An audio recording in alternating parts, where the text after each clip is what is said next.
para cualquiera que mirara desde afuera. Mi vida parecía sacada de una revista.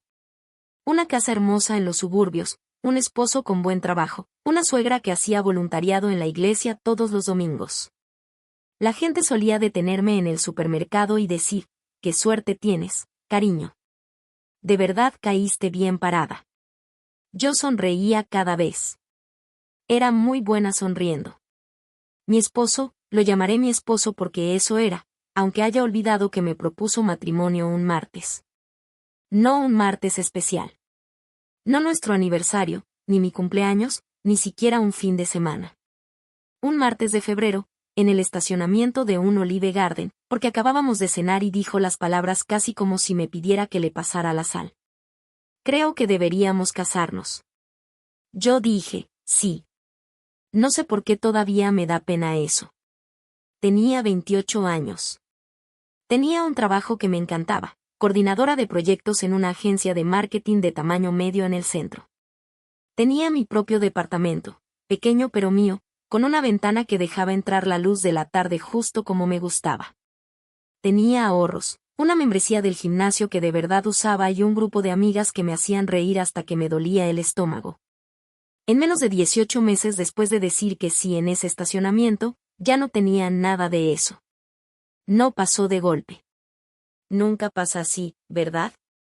Fueron pequeñas peticiones, pequeñas sugerencias.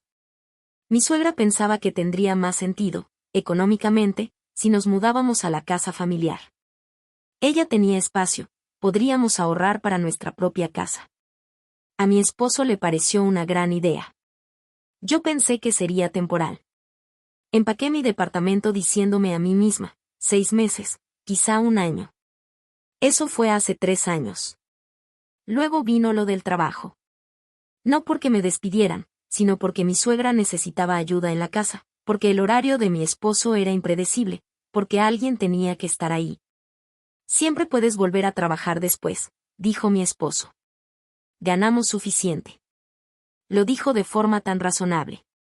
Él decía todo de forma tan razonable. Entregué mi aviso de 2 semanas y lloré todo el camino a casa dentro del coche. Luego entré, hice la cena y nadie me preguntó cómo me sentía. Quiero que entiendas cómo se sintieron esos 3 años antes de contarte lo que pasó, porque creo que a veces la gente escucha historias como la mía y piensa, ¿por qué no se fue simplemente? Y la respuesta honesta es que olvidé que podía hacerlo. Olvidé cómo sonaba mi propia voz cuando no estaba pidiendo disculpas, explicando o haciéndome más pequeña para que los demás estuvieran más cómodos. Olvidé que alguna vez fui una persona con opiniones, planes y una cuenta de ahorros. Mi suegra dirigía la casa como un general dirige una base. Su cocina, sus reglas, su horario, sus estándares. Si doblaba mal las toallas, las volvía a doblar frente a mí sin decir una palabra, solo con esa mirada paciente, condescendiente, como la que le das a una niña que sigue tirando su leche. Mi esposo veía todo. No decía nada. Eso fue lo que más me tardé en entender de él. No era cruel. Solo estaba ausente. Presente físicamente, pero desconectado emocionalmente, como un edificio con todas las luces apagadas. Empecé a notar cosas un año antes de que todo se viniera abajo. Al principio eran detalles pequeños. Se quedaba más tiempo en el trabajo. Empezó a ser cuidadoso con su teléfono, no lo suficiente como para parecer sospechoso, solo, cuidadoso. Cierto ángulo de la pantalla cuando yo entraba a una habitación. Una pausa antes de responder cuando le hacía una pregunta simple. Guardé esas observaciones como guardas recibos que no sabes si vas a necesitar, por si acaso. Luego, una tarde de marzo, mientras él estaba en la ducha, su teléfono se iluminó en la mesita de noche. No estaba espiando. Solo iba pasando. Pero vi el nombre y las primeras 2 líneas del mensaje, y todo mi cuerpo se quedó completamente inmóvil. Se llamaba Daniele. Yo no conocía a ninguna Daniele, pero al parecer mi esposo la conocía bastante bien. Dejé el teléfono exactamente donde estaba. Bajé las escaleras. Preparé un té que no bebí. Me senté en la mesa de la cocina durante mucho tiempo, a oscuras. Y lo que sentí no fue lo que esperaba. Esperaba devastación. lo que sentí fue algo mucho más silencioso. Casi como claridad. Como el momento en que tus ojos finalmente se acostumbran y puedes ver la forma del cuarto en el que has estado todo el tiempo. No dije nada. Todavía no. Necesitaba pensar. Necesitaba ser inteligente, porque hay algo que nadie te dice sobre depender económicamente de alguien. No es solo el amor lo que te atrapa. Son los detalles prácticos. No tenía ingresos. Mi nombre no estaba en la hipoteca. Tenía tal vez $400 en una cuenta que mi suegra no conocía, dinero que había estado guardando en secreto con el cambio del supermercado durante 2 años. $400 y un título universitario que llevaba tanto tiempo sin usarse que ya tenía polvo. Así que hice lo que debía haber hecho 3 años antes. Hice un plan. Llamé a mi amiga René, mi amiga más antigua, la que había estado preocupándose por mí con cuidado, sin presionarme demasiado como para alejarme. La llamé desde mi coche, estacionada a 2 cuadras de la casa, con el motor encendido. Le conté todo. No dijo, te lo dije. Solo dijo, está bien, ¿qué necesitas? Durante las siguientes 6 semanas, René me ayudó a actualizar mi currículum. Solicité trabajos en línea usando su dirección. Abrí una nueva cuenta bancaria en otro banco. Empecé, en silencio y con cuidado, a reunir documentos, mi número de seguro social, mi pasaporte, copias de nuestros estados financieros conjuntos, cualquier cosa que pudiera necesitar. Guardé todo en la casa de René. No le dije a nadie. Y esperé. Mientras tanto, mi esposo se volvió más atrevido. Las noches largas se hicieron más frecuentes. Empezó a viajar por trabajo, o a decir que viajaba por trabajo. Compró ropa nueva. Parecía genuinamente más feliz. Esa felicidad particular de un hombre que cree que se está saliendo con la suya.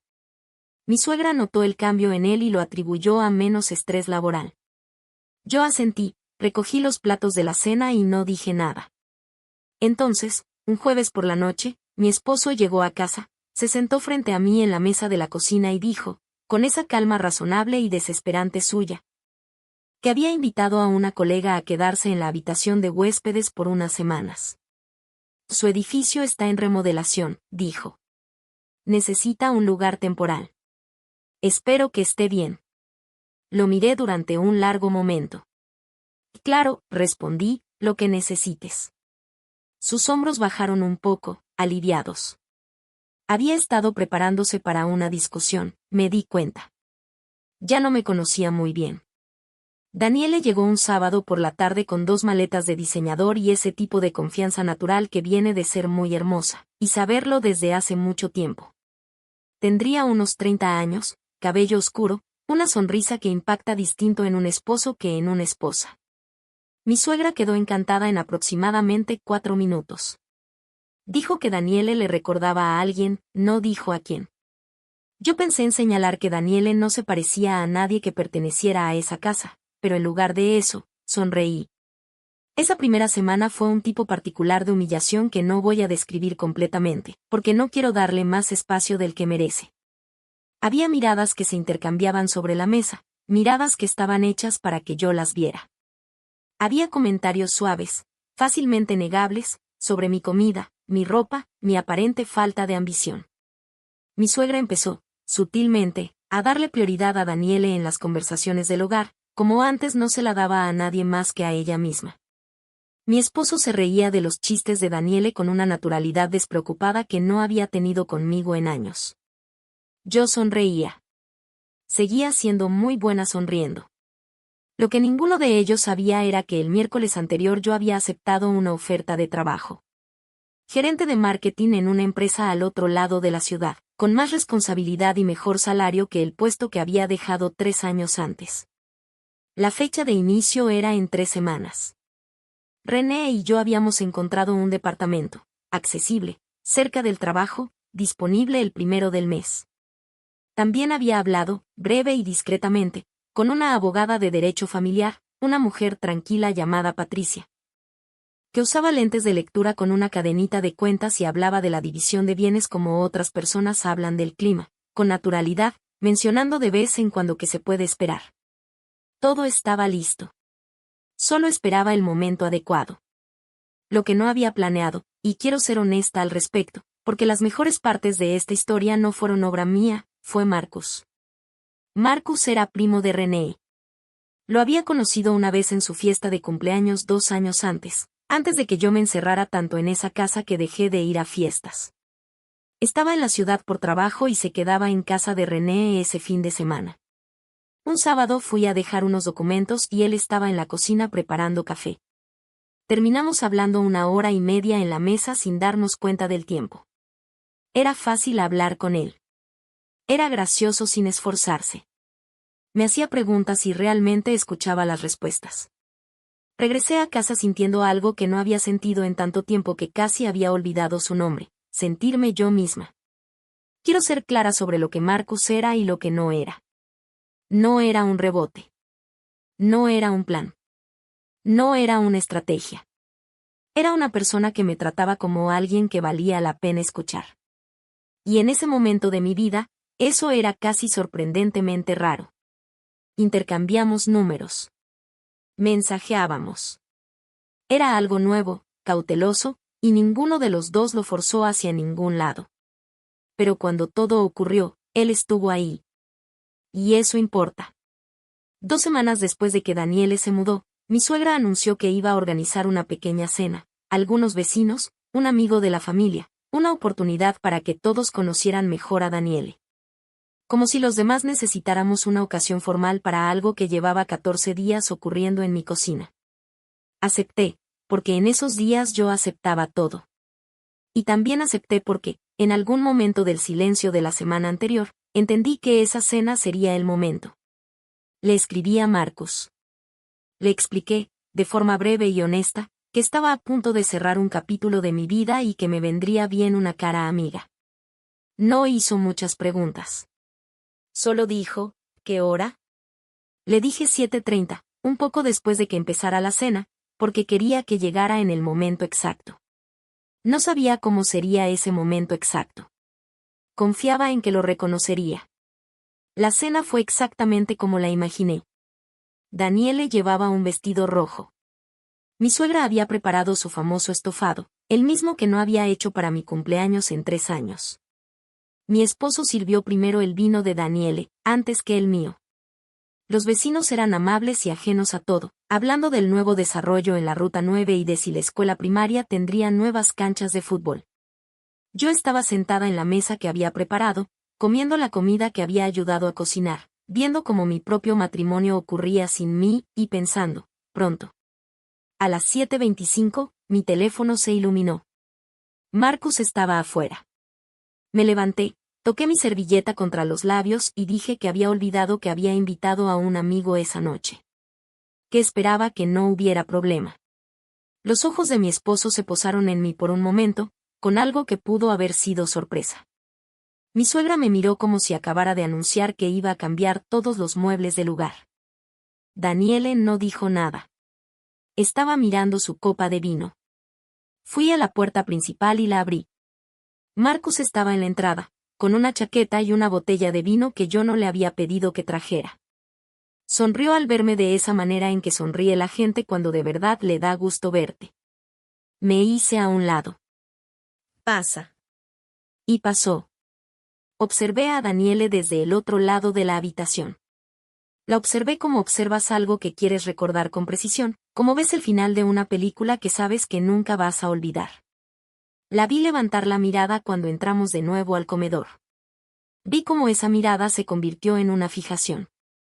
Vi cómo el color de su rostro cambiaba, no a rojo, sino a algo más interesante, una palidez atrapada, como si acabara de escuchar un sonido que no podía explicar. Entonces lo dijo en voz baja.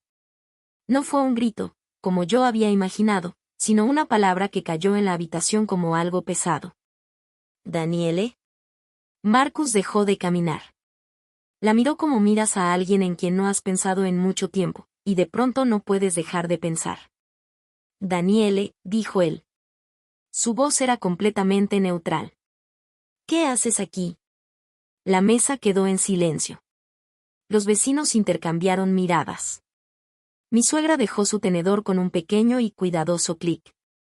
Lo que ocurrió en los siguientes 10 minutos no lo habría podido escribir ni aunque lo intentara. Daniele y Marcus habían estado casados en pasado. Su divorcio se había finalizado apenas 4 meses antes, después de que ella, según la manera tranquila y directa en que Marcus lo explicó después, se mudara del departamento que compartían para buscar otros arreglos. Él no sabía cuáles eran esos arreglos. No sabía en qué casa estaba viviendo ni por qué. Había sospechado que veía a alguien. No había sospechado que estaría parado en el comedor de esa persona un jueves por la noche con una botella de Merlot. Mi esposo no decía nada. Estaba completamente inmóvil en su silla, como la gente que intenta entender si lo que está pasando realmente está pasando. Mi suegra miraba a Daniele con una expresión que nunca le había visto antes, incertidumbre, lenta y profunda, como una base descubriendo que está construida sobre terreno blando. Daniele se levantó de la mesa. Dijo que podía explicarlo. Miró a Marcus, luego a mi esposo, luego a mi suegra y, por último, una sola vez y brevemente, a mí. Yo le devolví la mirada con una sonrisa tranquila. Necesito usar el baño, dijo. Salió del comedor y, 30 segundos después, escuché la puerta principal. Mi esposo empujó su silla hacia atrás y se levantó. Dijo su nombre una vez, hacia la dirección en la que se había ido. Luego volvió a sentarse. No fue tras ella. De alguna manera, eso fue lo más triste que había visto de él. No la crueldad, no las mentiras, sino eso, que cuando llegó el momento, simplemente se sentó otra vez. Los vecinos se fueron unos 20 minutos después, con esa cortesía pulida y apresurada de quienes han presenciado algo de lo que hablarán durante los próximos 6 meses. Mi suegra empezó a recoger los platos. Nadie habló de lo que había pasado. Eso casi me pareció gracioso. Subí las escaleras y terminé algo que había empezado en silencio 2 noches antes. Preparé una maleta. Una sola, no porque fuera lo único que me llevaba, sino porque era todo lo que necesitaba esa noche. Lo demás ya estaba listo, el departamento, el trabajo, los documentos en casa de René. 3 años de paciencia convertidos, en silencio, en una salida. Bajé de nuevo con la maleta al hombro. Mi esposo estaba en la sala. Miró la maleta y luego me miró a mí y, por primera vez en mucho tiempo, sentí que realmente me estaba viendo. ¿A dónde vas?, preguntó. Me voy, respondí. Deberíamos hablar de esto. Deberíamos haber hablado de esto hace años, dije. Tengo una abogada. Se llama Patricia. Ella se pondrá en contacto contigo la próxima semana. Él empezó a decir algo. Vi cómo abría la boca, y luego se detuvo. Tal vez vio algo en mi cara que le indicó que no existía ninguna versión de esa conversación en la que yo fuera a cambiar de opinión. Tal vez solo estaba cansado. No lo sé. Dejé de necesitar entenderlo en algún punto, como hacia la 6ª semana de Daniele durmiendo al final del pasillo. Mi suegra estaba parada en la entrada de la cocina. Tenía un trapo en la mano. Por primera vez en 3 años, parecía que no sabía qué decirme. Pensé en decir algo punzante, algo que realmente impactara. Decidí no hacerlo. Ya iba a tener bastante en qué pensar. Buenas noches, dije. Salí por la puerta principal y no miré hacia atrás. No porque estuviera siendo dramática, sino porque, honestamente, no había nada ahí atrás que necesitara ver. Marcus seguía en la entrada. No le había pedido que esperara. Aún así, lo hizo. ¿Estás bien?, preguntó. Me quedé ahí un segundo, en el aire fresco de la noche, haciendo un balance. Tenía una sola maleta. Tenía un nuevo trabajo que empezaba en 11 días. Tenía la llave de un departamento en mi llavero, una abogada llamada Patricia y una amiga llamada René que nunca dejó de creer que yo iba a encontrar el camino de regreso a mí misma. Sí, respondí. Y lo dije de una forma que no había sentido en mucho tiempo. De verdad lo estoy. Esa noche me llevó a casa de René. Hablamos todo el camino, de esa manera fácil y natural en la que hablan las personas que tienen algo real que construir, no algo desesperado a lo que aferrarse. No lloré hasta que entré y René me abrazó. Entonces lloré un rato. No exactamente por tristeza, sino por ese alivio tan específico de soltar algo que llevas cargando tanto tiempo que ya habías olvidado que nunca debió ser tuyo. El divorcio no fue sencillo. Los divorcios nunca lo son. Patricia fue tan tranquila y metódica como prometía, y mi esposo fue más cooperativo de lo que esperaba, tal vez porque estaba enfrentando sus propias consecuencias. Resultó que Daniele había estado viendo a otras 2 personas además de él. La ironía de que un hombre fuera engañado por su amante no pasó desapercibida para mí, y admito que me permití exactamente una risa muy silenciosa, sola en mi nuevo departamento. Antes de cerrar ese capítulo por completo. Empecé mi trabajo un lunes por la mañana. Tomé el tren. Llevaba un blazer que compré con el primer sueldo de mi nueva cuenta. Me senté en un escritorio que era mío, en una oficina donde nadie necesitaba que yo fuera más pequeña. Abrí mi laptop y empecé. Eso fue hace 8 meses. Quiero decir una cosa directamente a quien esté escuchando y esté en medio de su propia versión de lo que acabo de contar. No la parte de la amante, ni el giro de la cena, sino la parte que viene antes de todo eso. Esos 3 años de hacerte pequeña. De ir cediendo poco a poco tu trabajo, tu dinero, tus amistades, incluso tu nombre en tus propias cuentas. Esa parte. No eres tonta por quedarte. Yo no fui tonta por quedarme. Hacemos lo que se siente posible para sobrevivir en el momento. Y a veces sobrevivir se parece mucho a quedarse quieta. Y la quietud puede parecer rendirse, pero no siempre lo es. A veces solo estás esperando haber construido lo suficiente para poder sostenerte por ti misma. Pero esto es lo que ahora sé. La base tiene que ser tuya. No de él. No de ellos. Conserva tu trabajo o recupéralo. Conserva tus cuentas o abre nuevas. Conserva al menos una amistad que te diga la verdad, incluso cuando no quieras escucharla. Estas cosas no son pequeñas. Son todo. René dice que sueno diferente ahora. Le pregunté, ¿diferente cómo? Lo pensó un momento y dijo. Como tú otra vez. Le dije que eso me bastaba. Y sí, eso me basta.